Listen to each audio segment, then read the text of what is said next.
Olá, tudo bem? Nesse vídeo aqui eu vou falar para você sobre como você pode adquirir habilidades extremamente essenciais para o mundo empresarial atualmente. Você pode utilizar esse conhecimento para utilizar em você mesmo, não só para engajar sua equipe, mas para você ter mais empatia, mais proatividade, ter mais criatividade, rapidamente ter mais recursos para começar a tomar decisões em situações de maior estresse, de maior pressão. Faz sentido para você? Essas habilidades são conhecidas como as soft skills, as habilidades suaves. Para pensar, normalmente o que a gente chama de hard skills são aquelas habilidades técnicas, aquelas competências que você estuda em faculdade, que você pega um certificado e faz você conseguir seu emprego. As soft skills são aquelas que não se ensinam em faculdade. Aliás, deixa eu me corrigir, são aquelas que começaram muito recentemente a serem aplicadas, estudadas e ensinadas em cursos de pós-graduação em escolas de negócios nos Estados Unidos. Aqui no Brasil ainda é muito embrionário. E aí você deve se perguntar, né? Poxa, mas quem sou eu para falar isso tudo? Eu sou Ronaldo Gueraldi, eu sou coach executivo e essa demanda de trabalhar as soft skills é a maior demanda que eu recebo dos RHs para trabalhar com os funcionários deles, que são os coaches, de um processo de coach executivo. E além disso, essa soft skills, ela é uma derivação de soft power, que foi a minha tese de dissertação de mestrado em administração pública, que, para ser bem rápido e não tomar muito o seu tempo, é uma habilidade que governos, gestões utilizavam para exercer seu poder, para promover engajamento, para promover obediência, atrair aliados, né, num contexto de estados-nações, num contexto de governos. E aí ela foi sendo adaptada para um contexto organizacional, para um contexto de liderança, e para que você possa aplicar em si mesmo. Tá certo? Então vamos lá, essas são as soft skills, são as habilidades que definem os líderes de hoje, do presente já, né? E eu quero mudar, aqui eu estou querendo mudar essa planilha, né? Foi, muito bem. Então, as pessoas são contratadas por suas competências técnicas e elas são demitidas por suas incompetências comportamentais. Essa é não digo que é uma crença, não é um mantra, não chega a ser um lema, mas é uma evidência que os departamentos de recursos humanos, de competências pessoais, né, começam a perceber que eles recrutam as pessoas, elas são extremamente técnicas, elas se desenvolvem rápido na carreira e aí elas acabam virando gestores. Elas deixam de ser simplesmente colaboradores, eles passam a subir na carreira, eles viram gestores, viram gerentes, viram superintendentes, e à medida que ela vai crescendo na carreira, ela começa a ter problemas comportamentais, ela não consegue mais ser liderança. Ela era muito boa para liderar a si mesma. Quando ela precisa influenciar e liderar as outras, elas realmente perdem essa habilidade. Eu não sei exatamente qual o seu caso, né? Se você está empregado e está querendo ascender na carreira, se eventualmente você teve algum problema pessoal, mas perceba, se você conseguir se afastar um pouco dessa situação, começa a perceber quantos chefes você já teve que tinham dificuldade de comunicar o que eles queriam, tinham dificuldade de dar feedback, né? Então, exatamente o que eu chamo de incompetências comportamentais? Eu gosto de usar o teste da câmera, né? Imagina que tem uma câmera filmando, tá? Como se fosse um Big Brother da vida. Essa câmera, ela vai registrar postura, ela vai registrar tom de voz, ela vai registrar gestos, né? Isso que ela vai registrar é o comportamento. É o que a gente chama de uma evidência externa a gente. Dentro da nossa cabeça, várias coisas acontecem, né? Assim, você começa a pesar várias coisas. Memória, filtros de julgamento, se você já conhece aquela pessoa, o que aquela pessoa com quem você tem interagindo, já, o histórico que você tem com ela. Então, dentro da sua cabeça passam várias coisas, mas a gente não vê o que acontece dentro da sua cabeça. O que a gente consegue ver é o comportamento, é a evidência externa daquilo que passa pela sua cabeça. E às vezes uma pessoa que perde a calma com muita facilidade, eleva o tom de voz, gesticula muito de uma forma, de certa forma até agressiva, e acaba intimidando os outros colaboradores. Isso é comportamento. Isso realmente é uma coisa que cada vez mais está sendo menos aceito nas organizações. Então a gente tem que tomar muito cuidado com a forma que a gente se comunica. Só um adendo aqui, vários estudos, né, mostram isso, né? O Mehrabian, na década de 70, fez um estudo sobre comunicação. E ele provou o seguinte, que 55% do que as pessoas entendem da sua comunicação depende do que elas estão vendo, né? Depende do que elas estão vendo. Postura, se você está gesticulando muito, né? 38% do que as pessoas entendem da sua comunicação depende do seu tom de voz, do ritmo de fala, se o volume está muito alto ou está muito baixo, se está gaguejando ou se fala muito rápido. 38%. Se você somar 55% visual, 38% de tonalidade vocal, dá 93%. E isso a gente pode atribuir a elementos comportamentais da comunicação. Apenas 7% do que a pessoa entende do seu processo de comunicação depende essencialmente de conteúdo, de mensagem. Então, fica presente para isso, fica atento com como é importante a gente perceber e trabalhar nossas competências comportamentais. E aí a gente vê o seguinte, né? O que são exatamente os soft skills? Aí eu faço um adendo. Você acha que as pessoas chegam para mim e falam assim, Ronaldo, eu quero trabalhar soft skills? Eu tive poucas pessoas que falaram isso, tá? Mas, na verdade, elas vêm querendo que a pessoa comece a pensar antes de falar, que a pessoa comece a ter mais clareza naquilo que ela quer comunicar, que o RH acredita que o seu gestor deve ter mais proatividade, deve ter mais leveza, né, na hora de delegar e atribuir alguma função para gerir o ambiente e que ele supervisione, que ele gerencia, qualidade de delegação, saber dar feedback, ter uma comunicação mais assertiva e menos autoritária, ter consciência da sua comunicação não verbal, saber desenvolver equipes, ter uma leitura do ambiente, desenvolver o networking, ter uma resiliência emocional, aquela pessoa que sabe, ainda mais num contexto de economia em crise, onde realmente a gente acaba ouvindo mais não do que sim, quem não tem um controle emocional muito alto acaba tendo alguns feedbacks não tão positivos assim, mais negativos do que positivos para uma demanda externa até. Então, é necessário trabalhar uma resiliência emocional. Ter muita empatia e gerar engajamento. Então, normalmente, essas aí são, digamos, a grande maioria, 80% das demandas que eu recebo no processo de coach executivo atribuem a isso, que está nessa planilha que eu acabei de falar. E isso se resume a soft skills, né? Isso aí a gente pode colocar, eu não gosto de generalizar, mas isso aí entra no contexto de soft skills. Tudo bem? E aí, vamos ser um pouquinho mais específico. O que é exatamente soft skills? Soft skills é presença e poder pessoal. Isso é soft skill. Soft skills, né? Essas habilidades suaves têm a ver com presença e poder pessoal. E o que é interessante, essa moça que está aí no slide é a Amy Cuddy. Tá? Ela lançou um livro no final de 2015, que foi traduzido para português no segundo semestre de 2016, que se chama O Poder da Presença. E nela, ela trabalha como você pode trabalhar sua presença, trabalhar seu poder pessoal, por meio da sua fisiologia, né, da sua comunicação não verbal.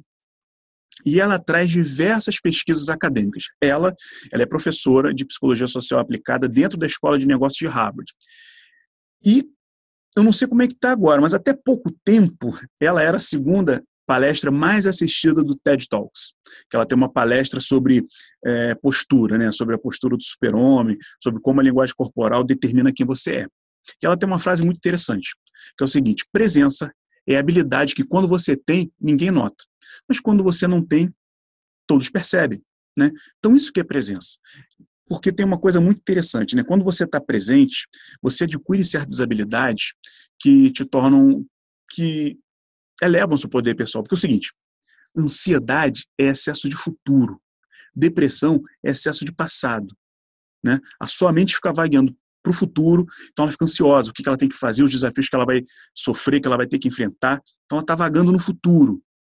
A mente também pode ir lá no passado, ver o que aconteceu, comparar com o que já aconteceu e lamentar e trazer à tona ressentimentos e começa a sofrer de depressão, uma certa nostalgia para o bem, depressão para uma carga um pouco mais negativa.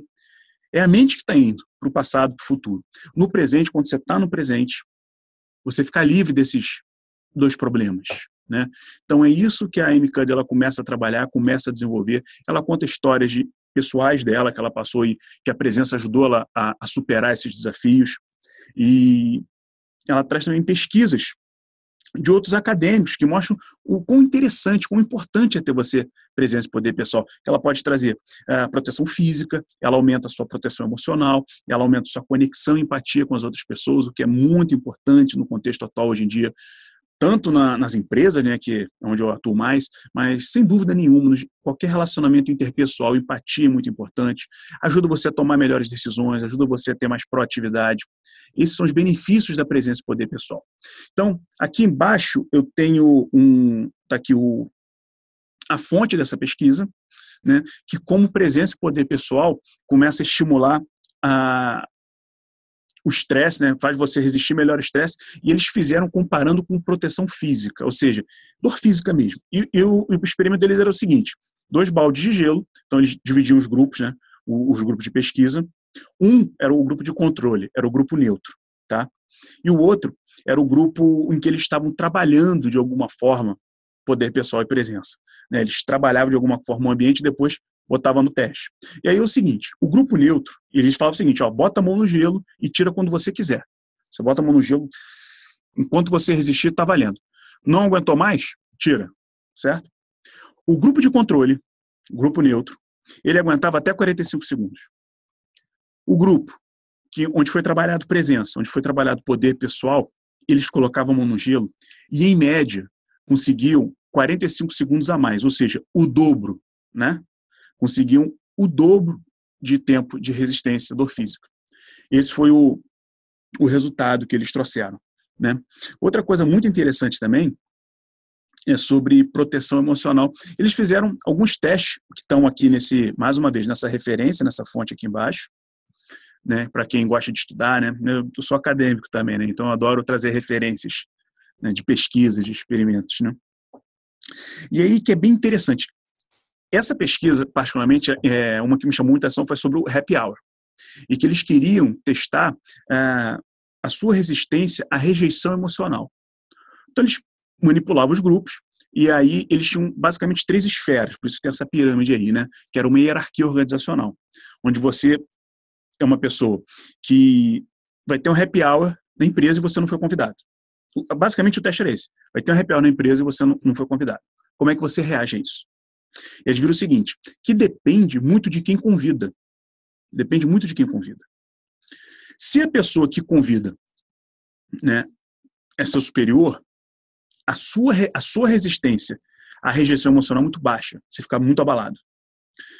Se a pessoa que convida para o happy hour é numa esfera menor que a sua, você já tem um pouco mais de habilidade para lidar com essa rejeição emocional. Se a pessoa que convida para o happy hour está numa esfera organizacional abaixo da sua, cara, você leva numa boa. Você leva numa boa. Então, quer dizer, a rejeição, né, o grau que você resiste a uma rejeição emocional depende muito do outro. E aí, olha que interessante, aí fica a dica, né, de como você pode começar a trabalhar isso.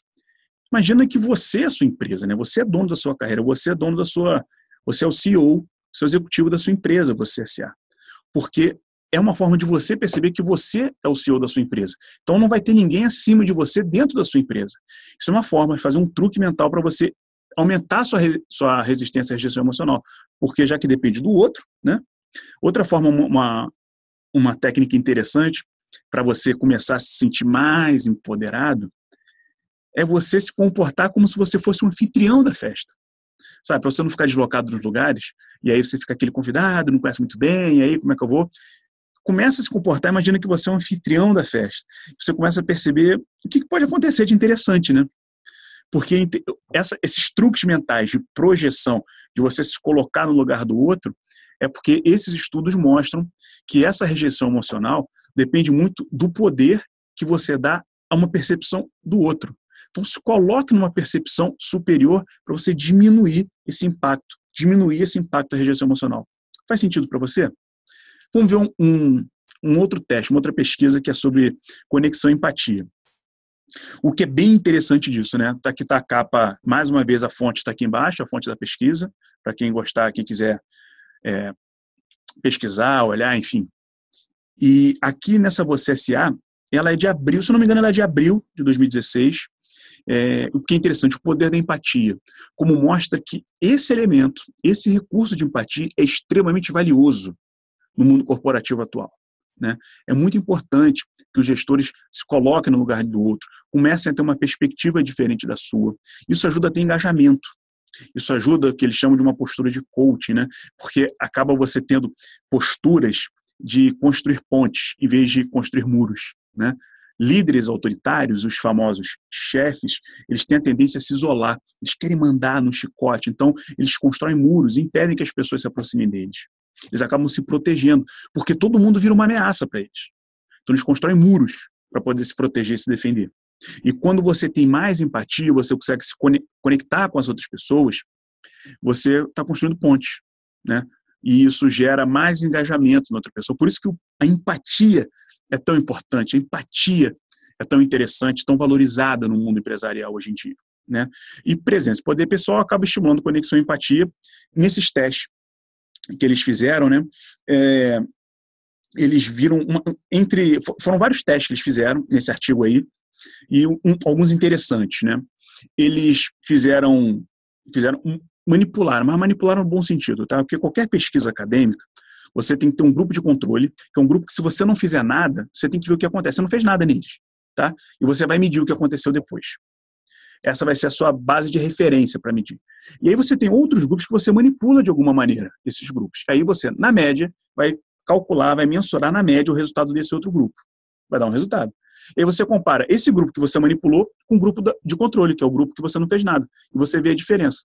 Se essa for uma diferença estatisticamente relevante, isso comprova que aquilo que você fez, aquilo que você manipulou, realmente foi decisivo, né, teve uma influência naquele resultado, né? Então, é isso que esses autores, que esses acadêmicos, eles pesquisaram. Quando eles começaram a manipular presença e poder pessoal, eu vou ensinar para você truques que esses acadêmicos utilizaram, tá? Então, fica tranquilo, fica comigo ao longo dessa aula, que na próxima parte dessa aula eu vou começar a trabalhar exatamente esses truques, porque eu estou trazendo para você os benefícios, vendo cientificamente como eles são importantes, né?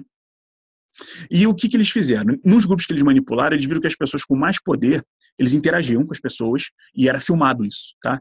Lembra o teste da câmera do comportamento? Era filmado. Depois de filmado, eles tiveram que analisar o que estava acontecendo. O que você acha que estava interagindo? Qual era a emoção que você acha que aquela pessoa estava sentindo, né? E eles estavam vendo pela linguagem corporal, e quem tinha mais presença e poder pessoal acertava mais. Tinha mais conexão, tinha mais empatia, era capaz de se colocar no lugar do outro, entender a emoção que aquela pessoa estava sentindo. Então, esse foi um experimento. Outro experimento, e por isso que está essa coletânea de fotos aí do lado, é um trabalho, foi muito inspirado no trabalho do Paul Ekman. Não sei se vocês conhecem, é o autor ele desenvolveu as microexpressões faciais. Começou com 6 expressões básicas do ser humano, depois ele acrescentou uma que é a socialmente aceita, né?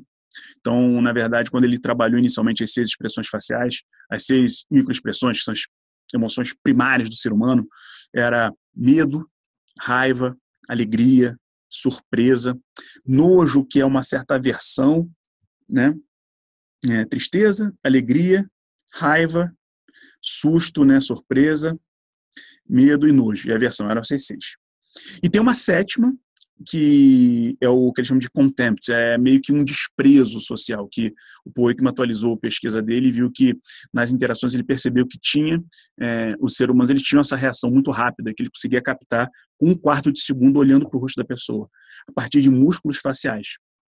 E teve até uma série de televisão, Lie to Me, estrelada pelo Tim Roth, que trabalhou muito bem. Teve 3 temporadas, tem no Netflix, para quem quiser ver, acompanhar. Assim, é uma série extraordinária.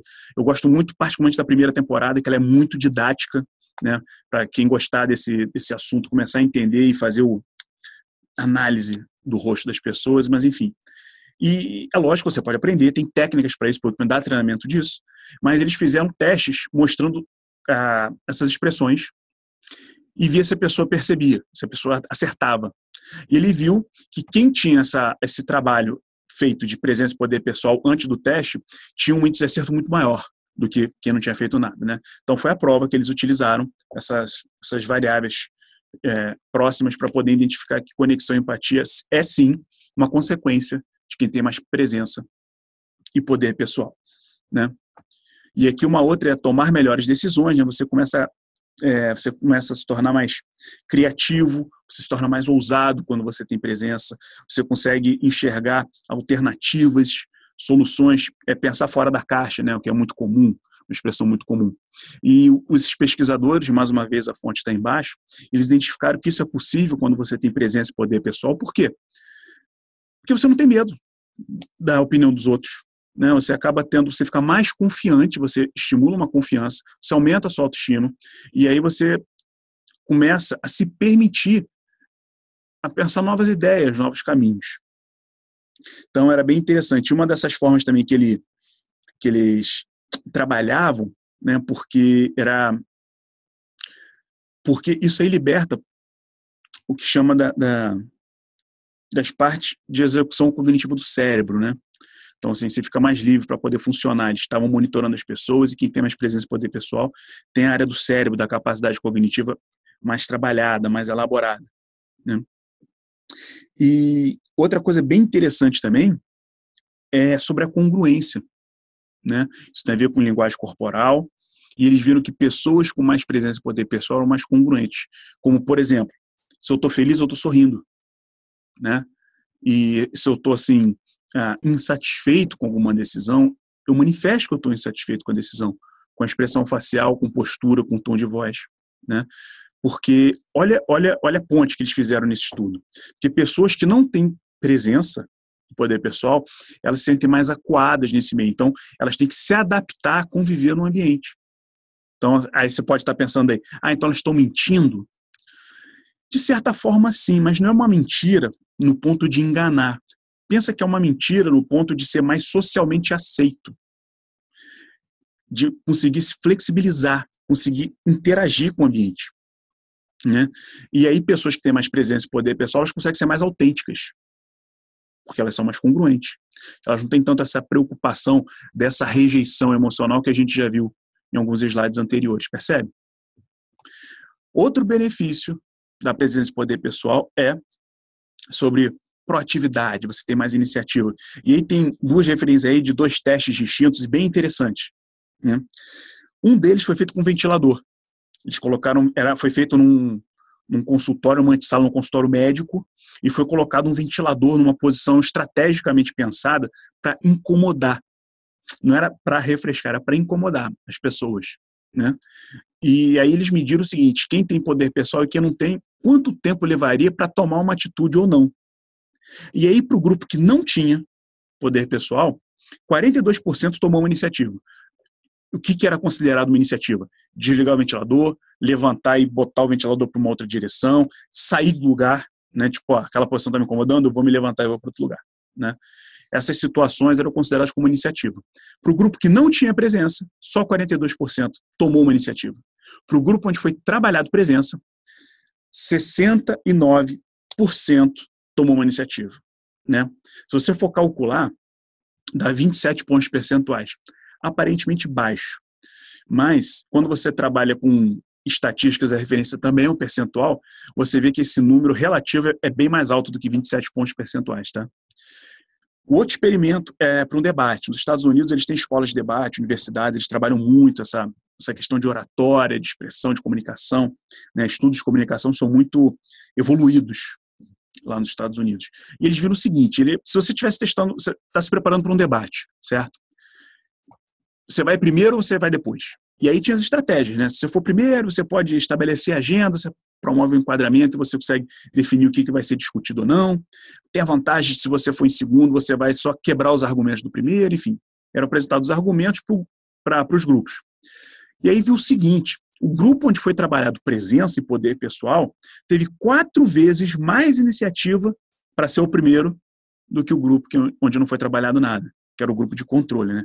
Então, quer dizer, nesse contexto de tomar iniciativa para falar, para definir a pauta de uma agenda, né?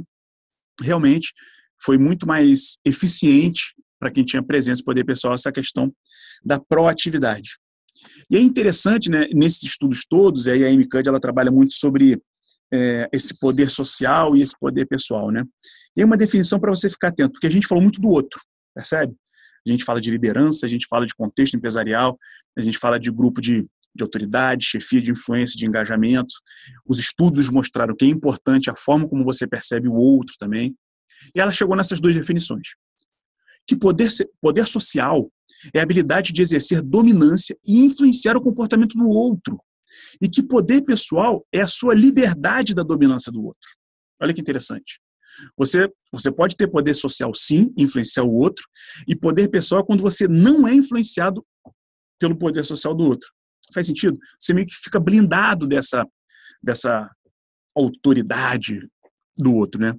E poder pessoal também é a habilidade de controlar seus próprios estados e comportamentos. Eu estou mais preocupado nisso. O foco dessa aula aqui é começar a despertar em você essa sua capacidade de controlar a forma como você se sente, de você controlar o seu comportamento. Porque, como a gente já viu, comportamento é extremamente importante no ambiente profissional atual. Mais importante do que era antes. Se você parar para pensar, década de 90, início dos anos 2000, ainda existiam chefes mandões, né? Só que foi crescendo o número de assédio moral. Foi crescendo o número de pessoas, de empresas, que se preocupam que o líder tem que mais engajar do que mandar. Por isso o comportamento é tão importante do que a gente está falando hoje, né? E aí a gente vai começar a entrar num contexto de autorresponsabilidade, né? Desse ciclo de autorresponsabilidade para gerar presença e poder pessoal. Vamos pensar o seguinte, vamos começar a desmembrar as palavras. Responsabilidade. Para você ter autorresponsabilidade, uma responsabilidade de si próprio, certo? Então vamos pensar em responsabilidade? Se você parar para pensar em inglês, o que é responsibility? Né? Responsabilidade em inglês, responsibility. Então, responsibility é uma habilidade de responder. E aí a gente vem para o seguinte, vamos trazer para a neurociência. Responder é diferente de reagir. Reagir é quando a gente assume um piloto automático do cérebro. Quando a gente toma iniciativas, a gente toma atitudes, a gente tem aqueles comportamentos que, se a gente parar para pensar, a gente vê que não, parece que não é a gente, né? Isso é o comportamento reativo. Você reage às situações. Quando você passa a responder, é quando você tem um comportamento que você considera mais adequado para aquele momento. Faz sentido o que eu estou falando? Para você começar a assumir o controle do que você percebe e de como você quer responder. Uma responsabilidade bem trabalhada, ela se torna condicionada. E aí uma resposta condicionada pode sim ser uma reação, mas é uma reação responsável. Não é uma atitude de piloto automático. Começa a fazer sentido aqui para você, porque o caminho para o poder pessoal, isso é uma frase da Amy Cuddy, tá? O caminho para o poder pessoal é também um caminho para a presença. E como nós descobrimos e libertamos quem nós realmente somos. É com a presença que a gente descobre quem a gente realmente é. Então, a gente tem responsabilidade para descobrir quem a gente realmente é. Isso aqui é um esboço, aqui um pouco como é que é o cérebro, assim, uma aula de neurociência, assim, rapidamente para você. Né? Você vai ver aqui no alto, aqui, deixa eu ver, aqui onde está a setinha, ó, essa comunicação entre os neurônios, né? Tem um neurônio, tem um axiônio que você começa a liberar um canal aqui que são os dendritos, né? E no final desses dendritos ele libera, né, esses pontos de sinapse e os axiônios do outro neurônio captam isso. O que eu quero dizer com isso? A comunicação elétrica, ela vai passando, né? Por isso que a gente consegue monitorar, né, com esses equipamentos modernos, sinais elétricos. E o que acontece? Nessa comunicação, deixa eu ver, está aqui embaixo, aqui, acho que é. E são vários neurônios que fazem isso. A ideia é o seguinte, o cérebro ele é condicionado a economizar energia. Por quê? O cérebro ele é pequeno, tá? Ele corresponde a 2, 3% do corpo e chega a consumir até 30% de energia do corpo. Ou seja, pensar cansa. Por isso que as pessoas julgam. Por isso que as pessoas têm respostas automáticas. Aí você fala, culpado da minha resposta automática. Mais ou menos. As respostas automáticas do cérebro servem para economizar energia, né? É para te manter a sua sanidade, para você, sabe, não ter que parar e pensar sempre antes de tomar qualquer iniciativa. Pensa no Homem das Cavernas. Se ele tivesse que parar para ver que uma sombra, sabe, era um bicho pequeno e não um tigre dentro de sabres, provavelmente não existiria mais humanidade hoje. Então, essas respostas rápidas, esses caminhos rápidos do cérebro, eles servem para a nossa sobrevivência. A questão é que os elementos de sobrevivência, né, estão mudando. né? Então, eu não estou querendo entrar muito no contexto de neurociência aqui para não tornar essa aula maior do que ela precisa ser. Mas a ideia é o seguinte, o cérebro ele economiza energia, o cérebro busca atalho. Esses atalhos são reações automáticas e o caminho mais longo tem a ver com o processo de aprendizado, que é a cognição, né? E para você ficar cada vez mais atento e desperto para o que chama mais atenção, para o que você precisa aprender, é a presença. Então, estar presente consome mais energia do que agir no piloto automático. Por isso que às vezes as pessoas se perdem, né? Porque você ficar atento, você ficar consciente, você estar presente, consome mais energia. É fato, consome mais energia. É o que eu estou falando para você. Não vai ser fácil. Mas a partir do momento que você começa a treinar, você vai mostrar para o seu cérebro que esse é o caminho que ele deve seguir. Tá? Então, no primeiro momento, vai consumir mais energia, você vai ficar mais cansado, vai. Mas vale a pena. E é rápido, tá? Não estou falando que você vai ficar 1 ano fazendo isso. Não. Poxa, nem 1 mês. Né? Pesquisas mostram, e variam, né? Que são de 21 dias para você adquirir novos hábitos. Algumas pesquisas revelam que chega até 66 dias. Que seja 2 meses para salvar um emprego, para se posicionar e se qualificar para ser um líder melhor, para ser promovido na sua empresa, acho que vale o sacrifício, né? Eu acredito que vale. Tanto que me especializei nisso, estou aqui ensinando para você. Porque vale o benefício, vale o trabalho. Você vai ficar mais atento, você vai ficar mais presente, você vai sentir com mais recursos, né? Você vai sentir menos desgastado, menos irritado e mais poderoso, mais tranquilo, mais apto a perceber perspectivas diferentes, né? Por isso que eu digo que consciência é remédio, porque se atenção, cognição, atenção é presença, consciência é remédio. Quando você está consciente da situação, você não pode desver uma situação. A partir do momento que você está assistindo essa aula, você está pensando, você está racionalizando, não dá para simplesmente deletar da sua mente que você assistiu. Então, muito provavelmente você já vai ficar um pouco mais atento, um pouco mais atenta para o seu ambiente, para como você deve se comportar. Então, a gente já está chegando no meio da aula, então acho que um trabalho, curiosidade, plantar isso na sua mente já está sendo feito. Né?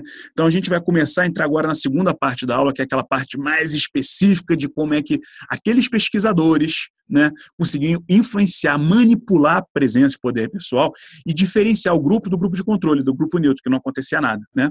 E eles faziam isso dessa seguinte forma, um tripé da transformação.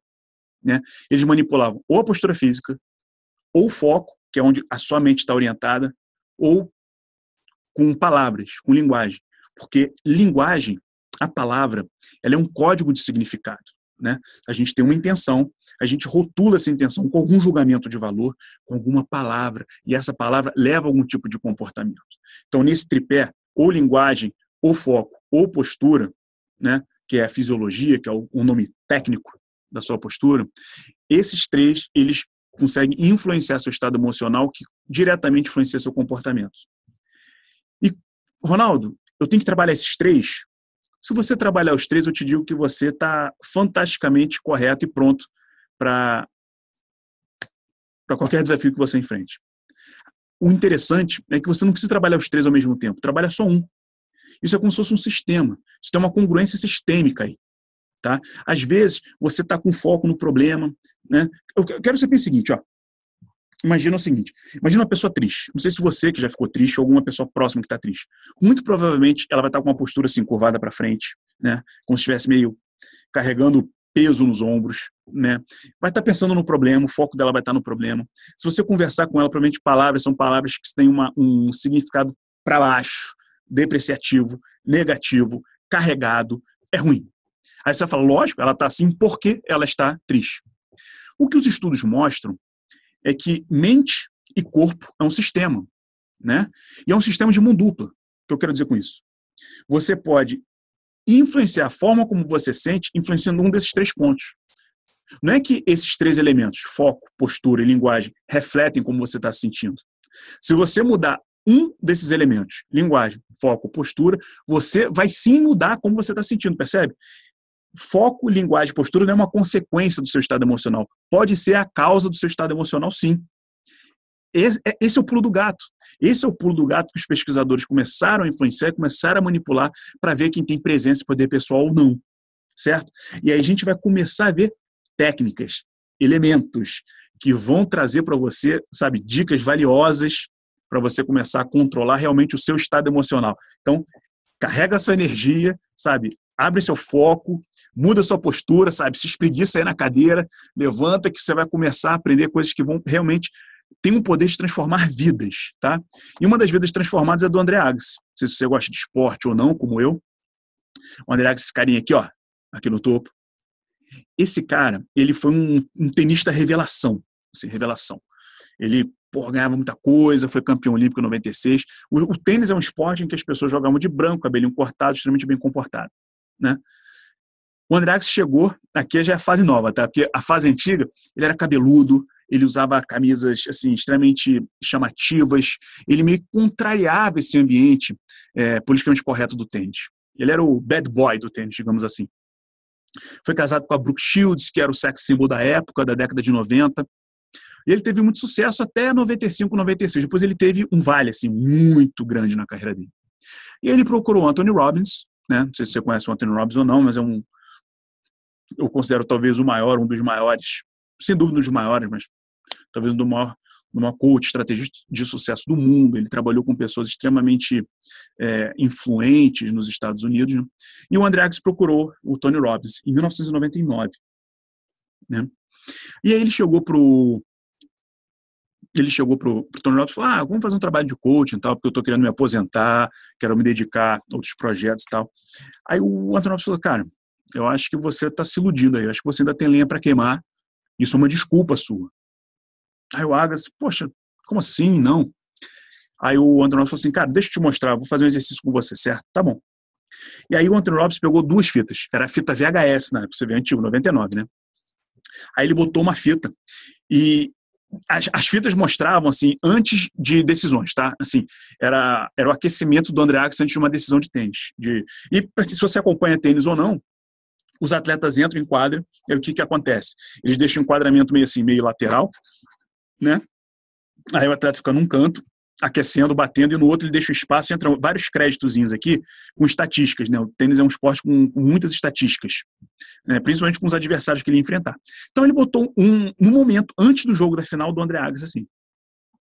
E aí o André Agassi estava, né, com uma fisiologia e tal, batendo bola, e não me lembro agora quem era o adversário, provavelmente o Pete Sampras, porque Pete Sampras e André Agassi, eles disputaram, foi um duelo extremamente forte na década de 90 nos Estados Unidos, do tênis mundial. Provavelmente era o Pete Sampras, não sei. E aí só que o André Agassi estava meio abatido, assim, batendo a bola devagar, assim, o semblante, né, expressão, né, postura, fisiologia, não tinha palavras, não dava para ver o vocabulário, mas aí o Tony Robbins falou, vem cá, você consegue lembrar como você estava se sentindo aí nesse momento? Aí o André Agassi deve ter pensado, olha, provavelmente eu estava lembrando da última vez que eu enfrentei esse cara, que esse atleta que eu acabei perdendo para ele, que ele tem ponto forte é esse, ponto forte é aquele, o que eu tinha que fazer para superar realmente, né? Beleza. Aí o Anthony Robbins trocou de fita, e botou uma outra fita. E aí a fita era antes de uma final em que o Agassi estava no auge. E a fisiologia era outra, ele estava agitado, batendo, pá, pá, pá. E até o Agassi riu na hora, né? O Anthony Robbins conta que o André Agassi riu na hora e falou, e aí, você lembra o que você estava pensando nesse momento?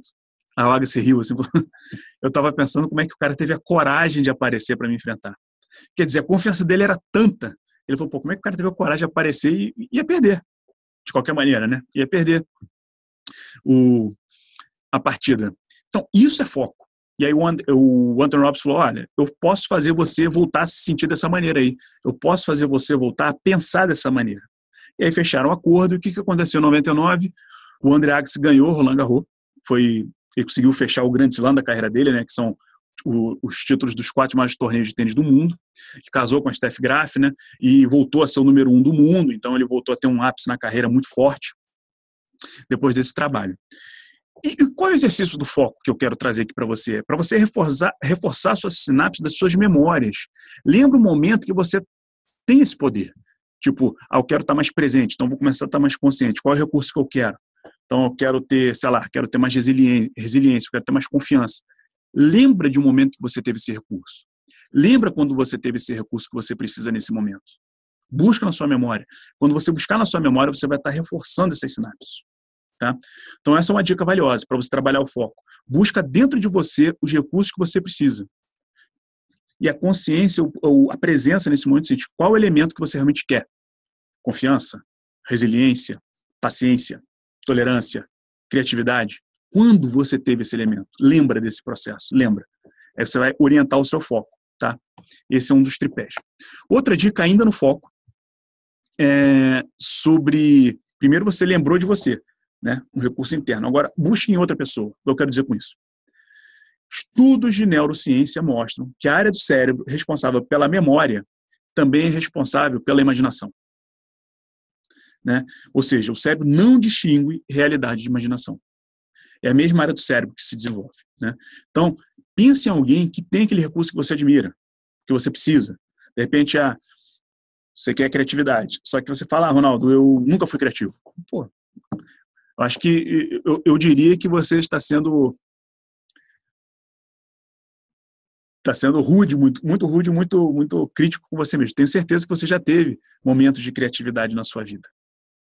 Mas vamos lá, não quero brigar com isso. Então, quem que você considera criativo? Busque essa pessoa, né? Lembra dela. O que essa pessoa faria no seu lugar? Essa foto aqui é o Steven Spielberg no Tubarão. E tem uma história muito legal dessa, porque o que acontece? Tubarão filme, não sei se você viu ou não, é um dos filmes, é um filme fantástico, né? Uma das lendas do cinema mundial. O que aconteceu nesse filme? O Steven Spielberg, eles foram filmar Tubarão e deu um monte de problema na filmagem de Tubarão, muito problema. Né? Era um animal, era um robô que dava problema, não conseguia, eles não estavam conseguindo exercer as filmagens que eles queriam. Né? Deu certo nos testes, num tanque, numa água doce, quando levaram para uma água salgada, começou a dar um monte de problema, então já tinha estourado o orçamento, estava fadado a ser um fracasso, Tubarão. E aí o Steven Spielberg pensou, cara, ele adorava o Alfred Hitchcock. Aí ele pensou, o que o Hitchcock faria no meu lugar agora? Se o Hitchcock tivesse filmando esse filme Tubarão, como ele filmaria? O que ele faria? E ele começou a ter insights. Hitchcock era o mestre do suspense, e aí ele pensou o seguinte, cara, eu não ia mostrar o tubarão, então eu vou esconder o tubarão. Se o problema é o tubarão, então vou usar cada vez menos, vou usar em closes. E aí o tubarão, que era o personagem principal do título, só aparece aos 81 minutos de filmagem. Ele mudou o roteiro, então em vez de deixar muito claro o perigo do tubarão logo no início, ele mostrava as consequências, ele escondia, teoricamente, o problema. E aí acabou virando um grande filme de suspense. Era para ser um filme de terror, um filme de ação, né? Aquelas carnificinas, né? E acabou virando um grande clássico do suspense, o Tubarão. Porque o Spielberg pensou, o que alguém que ele admira, que no caso era o Hitchcock, faria nesse momento? Se o Hitchcock tivesse filmado o Tubarão, o que ele faria? Ele teve a sacada, em vez de expor o problema, ele ia esconder o problema. E aí foi o sucesso que foi, porque ele trabalhou foco, ele trabalhou mente, né? Trabalhando essa questão da imaginação. Agora a gente vai para uma outra questão, linguagem. Né? Linguagem é muito interessante, percepção e projeção. Quero que você fique atento para isso. Aquilo que a gente percebe é aquilo que a gente projeta. Nós temos vários filtros mentais, né? E um dos principais filtros é o filtro sensorial. As sensações que você tem. O que você vê, o que você ouve, o que você sente, né? Seja de paladar, de cheiro, de tato. E a ideia é o seguinte, a forma como você descreve a sua realidade é a forma como você percebe ela. E a forma como você percebe essa realidade é a forma como você projeta. E a forma como você projeta é a forma como você experimenta essa sua realidade. Por isso que percepção é projeção. Então, cuidado com as palavras que você escolhe para projetar a sua vida. Cuidado com os rótulos. Quando as pessoas, né, eu costumo dizer, quando as pessoas falam assim, como é que está a vida? A vida é uma luta, é uma batalha. Eu falo, quem morreu? Mas como assim? É uma batalha? Normalmente em batalha as pessoas, tem gente que morre, tem gente que sobrevive, né? Fica ferido, né? Eu não quis dizer isso. Ótimo, então o que você quis dizer? Começa a prestar atenção nas expressões que você usa. Elas não são tão inocentes quanto você imagina. Não são. Sabe? Porque as palavras são códigos que dão significado às suas experiências. São códigos. Eles revelam o significado que você dá a elas, a intenção que você quer dar. Ronaldo, eu uso meio que sem querer, não é exatamente a intenção que eu quero dar. Então use a intenção correta que você queira dar. Use. Fique atento, esteja presente para as palavras que você utiliza. Né? E aí, o que eu projeto a você? O Anthony Robbins, né, ele tem uma frase que eu acho extraordinária, que ele fala o seguinte: o nível de felicidade da sua vida depende do nível de vocabulário que você tem. Né?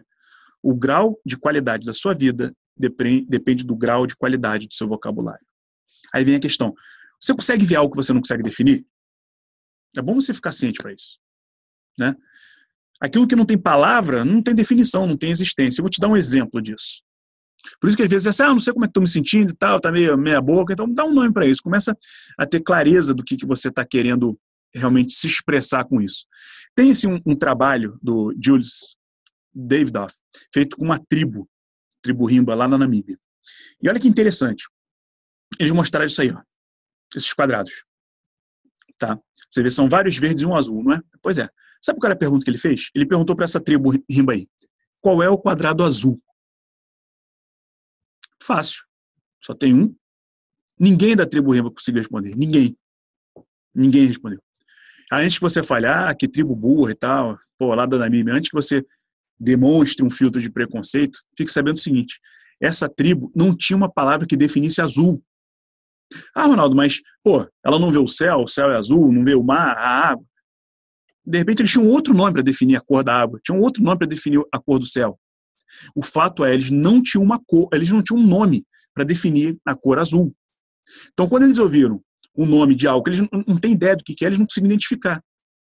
Né? Por mais que possa parecer óbvio que a única que não é verde, que verde eles conheciam. Né?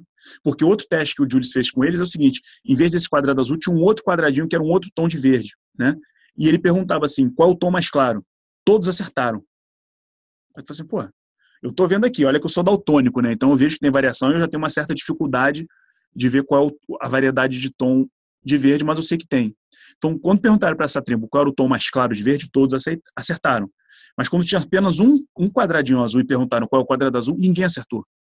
Porque eles não conheciam, então eles não conseguiam descrever algo que eles realmente, né, não conheciam. E tem esse outro teste aqui que são 51 tons de branco, não são 51 tons de cinza, tá? São 51 tons de branco que os esquimós lá no Alasca conhecem. Percebe? Eu moro no Rio de Janeiro. Para mim, branco é branco. Né? Alguns ali, para mim, viram um certo cinza. Né? Mas para esquimó, que vive cercado de branco, de gelo, uma variação de branco pode ser uma questão de sobrevivência para eles. Então, eles aprendem a distinguir o branco. Então, eles têm 51 tons de branco. Por isso que o Anthony Robbins tem essa frase, né? A qualidade da sua vida depende da qualidade do seu vocabulário, enriqueça seu vocabulário. Então, uma dica valiosa é o seguinte, preste atenção nas palavras que você utiliza para codificar sua realidade, para codificar sua vida. Preste atenção a elas. Né? Uma tática boa é o seguinte, substitua palavras. Né? Se você ficar mais presente, você já vai começar a mudar. E aqui tem alguns exemplos de uma lista de ressignificação de palavras. Né? Quando você pensa assim, em vez de sentir ciúmes, você pode simplesmente sentir zelo. Em vez de sentir inveja, pode ser uma admiração, não deixa de ser uma admiração, né? Qual é a intenção positiva da inveja? Talvez que eu quisesse algo que aquela pessoa tem. Algo que aquela pessoa tem, então você admira. Em vez de você ter inveja, eu não quero que ela tenha. Você começa a admirá-la, porque ela conseguiu algo que você gostaria para você. Olha só, quando você começa a ressignificar essas palavras, utilizando mudança de palavras, simplesmente isso, tá? Medo é cautela. Né? Você tá cauteloso, né? Você é o medroso. Não, sou só cauteloso. Né? Estou antecipando riscos. Né? Então você acaba virando uma pessoa, até começa a valorizar o medo. Aí é bom, tem aquela frase, né, que, né, coragem não é ausência de medo. Coragem é você agir apesar do medo. Você está sendo cauteloso, você age com cautela para diminuir os riscos. Quando você fala do outro, o cara é um hipócrita, talvez se ele for um diplomata. Né? Eu costumo usar essa hipocrisia e diplomacia quando as pessoas, eu quero trabalhar networking com elas, e elas acham que networking é uma hipocrisia. Não, acho que networking é horrível, falar quando não precisa e tal, tá sempre querendo alguma coisa. E aí quando eu falo assim, em vez de hipocrisia, que tal diplomata? Você acha que diplomacia é hipócrita? Aí elas começam a perceber e tal, e aí eu começo a trabalhar questões de diplomacia, e elas começam a ver que realmente diplomacia tem muito valor envolvido. E aí eu falo assim, tudo bem, networking é importante, tá bom, então não é mais hipócrita. Aí eles começam a perceber, ressignificar o valor do networking. Né? Repressão, né? Pais são muito repressores, ou chefes são muito repressores. Não, só sou um cara disciplinado, não estou impondo repressão, apenas disciplina. Crítica, né? Quando a pessoa está criticando, você critica muito o meu trabalho. Pô, me desculpa, a minha intenção é colaborar com o seu trabalho. Percebe? Intenção, valor, comportamento e estado emocional. Qual é a intenção do que você quer? Escolha bem as palavras que você está utilizando para refletir essa intenção, porque elas definem o seu estado emocional, elas definem o comportamento que você vai ter. Né? Uma pessoa que está sempre reclamando, ô chefe, você está sempre reclamando do meu trabalho? Desculpa, eu estou sugerindo alternativas para você. Estou sugerindo. Né? Eu quero que você apresente um aperfeiçoamento no seu desenvolvimento, na sua performance. A ideia dessa lista de ressignificação é que você pode abrandar palavras ruins, de emoções ruins, e você pode amplificar emoções positivas. Aí eu falo para os meus coaches, eu falo, eu aposto com você, que quando você chegar no seu trabalho no dia seguinte, tal, quando as pessoas falam, aí, tudo bem? Você fala assim, cara, tudo fantástico. As pessoas vão começar a olhar para você de forma diferente. Como assim? Tudo bem? Tudo extraordinário. Que você tenha um maravilhoso dia também. São palavras que as pessoas não estão acostumadas a usar e é uma forma de você amplificar o seu estado emocional por meio da linguagem que você está utilizando. Né? Não, deixar claro, não acredite em mim, tá? Eu estou mostrando para você diversos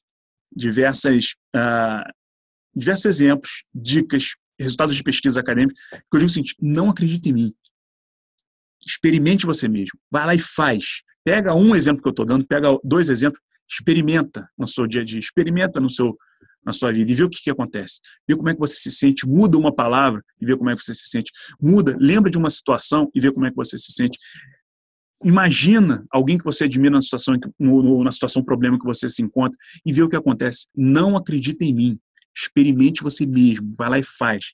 Pega tudo isso que eu estou falando para você, começa a experimentar e vê e descubra por você. Avalie você mesmo o resultado dessas técnicas que eu estou falando aqui para você, tá bom?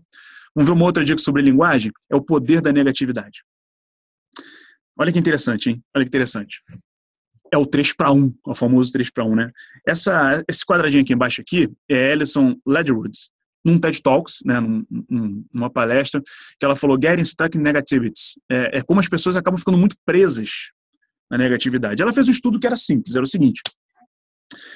Queria medir o estado emocional da pessoa logo depois de ouvir alguma coisa, logo depois de ouvir uma informação. Então a ideia era o seguinte, ouvi uma informação boa, como é que eu me sinto? Bem, mãozinha para cima. Pô, legal. Ouvi uma informação ruim, como é que eu me sinto? Mãozinha para baixo, me sinto mal. Então, beleza, qual é a hipótese que eu estou testando? A hipótese é a seguinte, a pessoa ela tem uma resposta diretamente proporcional à informação que ela recebe. Se eu assumir uma informação boa, me sinto bem. Se eu assumir uma informação ruim, me sinto mal. Beleza, tá bom, essa é a hipótese. Então vamos testar. Começou com bom e foi para ruim. Então vamos começar com ruim. Dá uma informação ruim. Como é que você se sente? Mal. Beleza, então vou dar uma informação boa, ela vai se sentir bem, né? Dá lá uma informação boa, como é que você se sente? Mal. Ela, peraí. Quebrou um pouco a hipótese dela. Dá a segunda informação boa, como é que você se sente? Mal. Caramba. Da terceira informação boa, como é que você se sente? Mal. Menos mal, mas ainda mal. E a média deles era o seguinte, você precisa de 3 informações boas para compensar uma ruim. Olha que interessante. Por isso que esse poder 3-para-1. Esse outro gráfico aqui, ele mostra a mesma coisa, só que num outro experimento. Eles pegaram $50, né? E, você ganha $50, como é que você se sente? Você perde $50, como é que você se sente? Se você ganha, olha só, você ganha $50, como é que você se sente? Eu me sinto X. Você perde $50, como é que você se sente? Eu me sinto menos 3X. Mais um exemplo, que é uma proporção 3-para-1. Então, elementos ruins, a sensação de perda, né, a dor pela perda, é 3 vezes maior do que o prazer pelo ganho. Tá bom? Qual é a dica? Tenha na sua manga 3 exemplos bons de si mesmo, para compensar quando você ouve alguma crítica, quando você tem uma experiência ruim. Tenha 3 coisas boas, 3 lembranças boas, 3 frases positivas, tenha 3 qualidades suas boas para compensar, eventualmente, se você for abatido por algum ruim. Não deixe para pensar no momento que você recebe a crítica, porque provavelmente você vai se sentir mal. Tá? Provavelmente você vai se sentir mal. Não deixa para ser quando você receber a crítica. Tenha na manga já, e quando você ouvir alguma crítica ou algo ruim, você já saca esses 3, porque a proporção é 3-para-1, tá bom? Vamos trabalhar agora com postura, uma dica da postura de fisiologia. Essa aí é a Amy Cuddy, autora do livro O Poder da Presença, que eu mostrei para vocês, né, aquela variedade intensa de resultados, de experimentos acadêmicos. Ela tem um TED Talks, extremamente famoso, que é Your Body Language Shapes Who You Are, né? Que a sua linguagem corporal, ela determina quem você é. Basicamente, o estudo dela é a pose do super-herói, né? Ela é a Mulher Maravilha, né? Então, para as mulheres é a pose da Mulher Maravilha e para os homens é a pose do Superman. E aí, qual é a ideia? Que se você ficar 2 minutos, 120 segundos nessa posição, de peito aberto, mão na cintura, né, perna meio aberta assim, levantada, se você ficar 2 minutos, 120 segundos, você vai ter um ganho enorme de testosterona e uma queda de cortisol. Tá? Quem fica nessa posição durante 120 segundos tem um aumento de até 20% na sua testosterona, que é o hormônio do poder, é o hormônio da ação. Está muito associado ao homem, né? Mas o homem é essa coisa do homem das cavernas, né? ter atitude e tal. Então, assim, o testosterona é o hormônio do poder. Então, você tem um aumento de 20% de testosterona depois de ficar 2 minutos nessa posição. E você tem uma queda de cortisol de 25%. Cortisol é o hormônio do estresse. É aquilo que inibe sua ação, inibe seu raciocínio, te deixa para baixo. Né? Então, olha o benefício. E para as pessoas, né, que fazem o inverso, né, que é ficar para baixo assim, que a ideia é o seguinte: você pode ficar em pé, é importante que você tenha isso aqui alto, né? Você estica o peito, assim, estica os ombros, né? Por isso que bota os ombros para trás, menino, né? Essa é a postura do super-herói. Você pode fazer isso ou você pode fazer a postura do X, né? Ficar com os braços abertos e com as pernas abertas. E quem faz o contrário, que é diminuir, é você ser menor do que você é, né? Você tem uma queda de 10% na testosterona, isso por 2 minutos só. E você tem um aumento de cortisol de 15%. Então, pensa. E é engraçado que ela começou a ter essas sacadas, ela pegou num ambiente, antes, numa sala de entrevista. Olha que curioso, as pessoas iam fazer uma entrevista e ela viu que muitas pessoas faziam como? Tinha um livro na mão. Então, como é que a pessoa lê? Ela fica normalmente sentada, inclinada para frente, né, curvada, menor do que ela é, segurando um livro. Então, as pessoas tinham normalmente um desempenho ruim. E ela começou a orientar as pessoas a fazer a postura do super-herói. E aí, nos estudos que ela fez, ela perguntava para os entrevistadores depois: quem que você contrataria? Todo mundo que fez a postura do super-herói seria contratado, todo mundo. Então, isso é muito importante nesse contexto de recolocação profissional, nesse contexto de se preparar para uma entrevista de emprego. Você está com seus soft skills extremamente condicionados e preparados para você ser a melhor versão possível de você mesma nessa entrevista. Para você ter presença, ter rapidez de raciocínio, para você ter empatia, para você conseguir se colocar no lugar do entrevistador e realmente ter algum tipo de vantagem nisso. Então, essa questão da postura é fundamental, é extremamente importante. Trabalhar o corpo. Né? Os americanos têm uma frase que é muito bacana. Em diversas técnicas de desenvolvimento pessoal, programação neurolinguística, às vezes faz algum tipo de auto-hipnose, né? Eles sempre falam, engage the body. Quer dizer, coloque o seu corpo junto com o que você está querendo mentalmente. Né? Então, faça exercícios não na academia. Tipo, se você está se imaginando, sabe, nessa posição realmente, então não basta só imaginar, levanta e faz. Né? Engage the body, coloque o seu corpo junto, em congruência com aquilo que você está imaginando, tá bom? E aqui é bem interessante, aqui, uma dica legal aqui, que é a referência ao jogo interior do tênis, né? Winner Game, do Timothy Gallwey. Esse cara foi muito famoso na década de 70, depois ele desenvolveu o jogo interior do tênis, aí desenvolveu o jogo interior do golfe, o jogo interior do esqui, o jogo interior da música, o jogo interior do trabalho, né? Dos que eu li, o que eu achei mais interessante foi o primeiro, foi o pioneiro, que foi o do tênis. Por isso tem essa bolinha aqui para ilustrar, né, o que eu quero dizer com postura. E entre os trabalhos que ele faz uma reprogramação mental basicamente por 3 formas: resultado, forma e identidade. Eu vou focar aqui em identidade. Reprogramação mental por identidade. O que ele dizia? Né? E aqui tem os tenistas, né? O Djokovic, o Andy Murray, o Roger Federer e o Guga, né? Para homenagear os tenistas. Né? É uma forma muito simples que tem a ver com postura. Tá? Então, quero que você foque nisso. Ele era um técnico de tênis que trabalhou com desenvolvimento pessoal. Ele teve um resultado muito bom com seus atletas, a partir de uma pergunta, né? Ele ensinava para os atletas, aí teve uma aluna que falou assim: professor, você fala para eu fazer isso, fazer aquilo, fazer isso, fazer aquilo, eu sei o que eu tenho que fazer, eu só não faço aquilo que eu sei. Aí ele falou: peraí, repete aí para mim. Eu sei o que eu tenho que fazer, eu só não faço aquilo que eu sei. E ele falou: tá aí, ó. Então ele percebeu que os tenistas, eles tinham 2 adversários, o que está do outro lado da rede e o que está dentro da cabeça dele. É minha provocação para você. Será que é só o tenista que tem esses dois inimigos, esses dois adversários? Será que é só o tenista que tem um adversário interno? Acho que não, né? Por isso que essa técnica é muito útil.